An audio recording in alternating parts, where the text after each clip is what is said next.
Okay, so if you're leaking while you're doing activities, what do we tend to do, right? We clench. So what I want you to do is, whatever activity you're involved in, I want you to pay attention to your breath, and I want you to pay attention to the potential clench, and then pay attention to when you notice the symptoms, either that first sort of uh-oh moment or when you actually leak.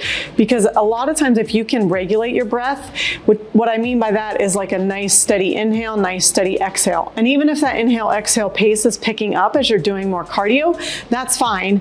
Still keep it nice and even. Pay attention to if you're clenching your stomach, clenching your glutes, your pelvic floor, any aspect of that, because you could be creating a lot of pressure on the bladder, which is going to make your leaking worse, which tends to just scare us to death. So we don't want that. The other thing that you can do is, I work with clients all the time to focus on when those symptoms are occurring and kind of stay behind that fence line of symptoms. So I recommend don't increase your pace and your distance in the same workout.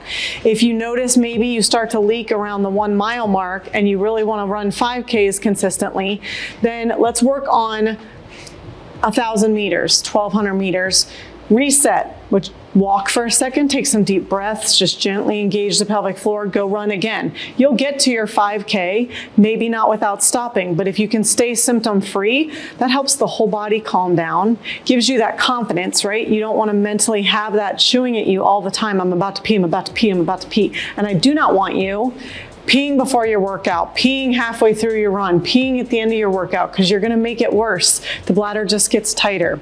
So recap. Breathe better, pay attention to when you're having the symptoms, try to stay right behind that, just shorten up your activity. Hike a little, jog a little, walk a little, right? Stay symptom free, calm your nervous system, and really start to make some progress towards your actual goals. All right, if you would like more help from us knowing exactly what's going on with your body, please go to our website, www.momentoftruthpt.com. We have a lot more helpful resources on there, as well as a way for you to request a discovery session and meet with one of our therapists. We're here to help.